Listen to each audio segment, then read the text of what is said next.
ಸಮಸ್ತ ಕರ್ನಾಟಕದ ಜನತೆಗೆ ನ್ಯೂಸ್ 3 ಕನ್ನಡಕ್ಕೆ ಸ್ವಾಗತ ಸುಸ್ವಾಗತ. ನಾನು MR ತಳಿಯೇರಿ. ಬಾಗಲಕೋಟೆ ಜಿಲ್ಲೆಯ ಜಮಖಂಡಿ ತಾಲೂಕಿನ ಸಿದ್ದಾಪುರ ಗ್ರಾಮದ ರೈತರಾದ ತುಂಡಪ್ಪ ಜೀರ್ಗಾಳ್ ಅವರ ಮನೆಗೆ ಭೇಟಿ ನೀಡಿ ಕುಶಲೋಪಚಾರ ವಿಚಾರಿಸಿದ ಗಣವಿತ್ತ ಸರ್ಕಾರ ಸಾರಿಗೆ ಸಚಿವ ಮತ್ತು ಮುಜರಾಯಿ ಇಲಾಖೆ ಸಚಿವರಾದ ಮಾನ್ಯ ಶ್ರೀ ರಾಮಲಿಂಗ ರೆಡ್ಡಿ. ಇದರ ಬೆನ್ನಲ್ಲೇ ರೈತರಾದ ದುಂಡಪ್ಪ ಜೀರ್ಗಾಳ್ ಅವರ ಮತ್ತು ಅವರ ಅನಿಸಿಕೆಯನ್ನು ಅಭಿಪ್ರಾಯ ಕೇಳೋಣ ಬನ್ನಿ. ಡಿಸೆಂಬರ್ 29ನೇ ತಾರೀಕು ಹೇಮರೆಡ್ಡಿ ಕಲ್ಯಾಣ ಮಂಟಪದ ಅಡಿಗಲ್ ಸಮಾರಂಭ ಇತ್ತು ಜಮಖಂಡಿ ಒಳಗ. ಆ ಕಾರ್ಯಕ್ರಮಕ್ಕೆ ಉದ್ಘಾಟಕರಾಗಿ ಒಂದು ಗೆಸ್ಟ್ ಆಗಿ ರಾಮಲಿಂಗಾರೆಡ್ಡಿ ಸರ್ ಬರಾಕತ್ತಿದ್ರು ಜಮಖಂಡಿಗೆ. ಆ ಬರುವಂತ ಸಂದರ್ಭದಾಗ ನನ್ನ ಗಮನಕ್ಕೂ ಬರಂತೆ ಸರ್ಗೆ ಕರೆ ಮಾಡಿ, ನಾನು ಸರ್ ಇಲ್ಲ ನೀವು ಮದುವೆ ಕಾರ್ಯಕ್ರಮಕ್ಕೂ ಬಂದಿದ್ದಿಲ್ಲ, ಒಂದಿಟ್ಟು ಮನೆಗೆ ಬಂದು ಹೋಗ್ಬೇಕನ್ನ ಅಂತಲೇ.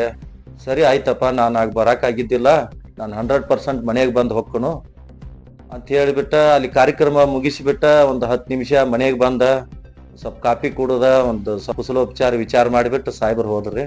ಇದು ಯಾವುದೋ ರಾಜಕೀಯದ್ದು ಅಲ್ಲ, ಯಾವುದೇ ರೀತಿ ಕೆಲಸದ ಮೇಲೂ ಕರೆಸಿದ್ದಿಲ್ಲ. ಏನೋ ಒಂದು ಅವ್ರದ್ದು ನಮ್ದು ಭಾಳ ವರ್ಷದ ಸಂಬಂಧ ಐತಿ, ಒಂದು 12 ವರ್ಷದ್ದು. ರೆಡ್ಡಿ ಜನಸಂಘದ ಸದಸ್ಯ ಅದನ್ನ ನಾನು ಬೆಂಗಳೂರಲ್ಲಿ.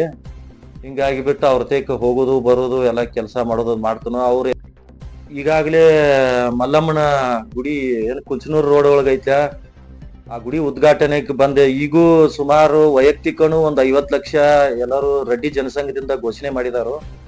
ಮತ್ತೆ ಅದಕ್ಕಿಂತ ಮುಂಚೆ ಏನದು ಕಲ್ಯಾಣ ಮಂಟಪ ಆಗೋ ಸಂದರ್ಭದೊಳಗೆ ಸುಮಾರು ಒಂದು 2-3 ಕೋಟಿ ರೂಪಾಯಿ ಸಾಹೇಬರಿಂದ ವೈಯಕ್ತಿಕನೂ ಆತು, ಒಂದು ಅವ್ರ ಇಲಾಖೆಯಿಂದನೂ ಆತು ಸಾಕಟ್ಟು ಕೊಟ್ಟಿದ್ದಾರು. ಮತ್ತೆ ಅದೇ ರೀತಿ ನಮ್ಮೂರ್ದು ಹನುಮಾನ್ ಗುಡಿದು, ಇಟೋಬಾನ್ ಗುಡಿದು ಏನಿಲ್ಲಿ ಟ್ರಸ್ಟ್ ಗುಡಿದಾವಲ್ಲ, ಮುಜರಾಯಿ ಇಲಾಖೆಗೆ ಸಂಬಂಧಪಟ್ಟಂತ ಅನುದಾನಗಳನ್ನು ಅವನು ನಾವು ಮನವಿ ಮಾಡಿದೀವಿ. ಅದೇ ರೀತಿ ಅವ್ರ ಸಾಹೇಬರು ಭರವಸೆ ಕೊಟ್ಟಿದ್ದಾರೆ, ನಾನು ಸ್ಯಾಂಕ್ಷನ್ ಮಾಡ್ತೇನಪ್ಪ ಅಂತ ಭರವಸೆ ಕೊಟ್ಟಿದ್ದಾರೆ. ಅದೇ ರೀತಿ ಊರ್ ಹಿರಿಯರು ಬಂದ ಅವ್ರಿಗೆ ಗೌರವ ಮಾಡಿ, ಗೌರವ ಸಲ್ಲಿಸಿ, ಅವ್ರಿಗೆ ಒಂದು ಗ್ರಾಮ ದೇವತೆಯ ಫೋಟೋ ನೀಡಿ ಸತ್ಕರಿಸಿದ್ರು. ಎಲ್ಲ ಗುರು ಹಿರಿಯರು ಬಂದು, ಸ್ನೇಹಿತರು ಬಂದು ಆ ಕಾರ್ಯಕ್ರಮದೊಳಗೆ ಎಲ್ಲರೂ ಭಾಗವಹಿಸಿದ್ರು. ಮನೆಗೆ ಬಂದ ಒಬ್ಬ ಸಾಧಾರಣ ಮನುಷ್ಯನ ಮನೆಗೆ, ಒಬ್ಬ ರೈತನ ಮನೆಗೆ ರಾಜ್ಯದ ಗಣವಿತ್ತ ಸರ್ಕಾರದ ಮುಜರಾಯಿ ಇಲಾಖೆ ಹಾಗೂ ಸಾರಿಗೆ ಇಲಾಖೆ ಮಂತ್ರಿಗಳು ಬಂದು ಕುಶಲೋಪಚಾರ ವಿಚಾರ ಮಾಡಿದರು.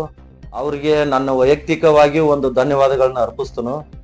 ಅವ್ರ ಜೊತೆ ಬಂದಿರ್ತಕ್ಕಂಥ ಕೃಷ್ಣ ರೆಡ್ಡಿ ಅವರು, ಮತ್ತೆ ಶೇಖರ್ ರೆಡ್ಡಿ ಅವರು, ಸಚಿನ್ ನಾಯ್ಕ್ ಅವರು, ಈರಣ್ಣ ಪಾಟೀಲ್ ಅವರು, ಅವ್ರಿಗೂ ಕೂಡ ಧನ್ಯವಾದಗಳನ್ನ ಹೇಳ್ತನು. ಅದೇ ರೀತಿ ನಮ್ಮ ಊರು ಹಿರಿಯರು, ನಮ್ಮ ಊರಿಗೆ ಬಂದಿರ್ತಕ್ಕಂಥ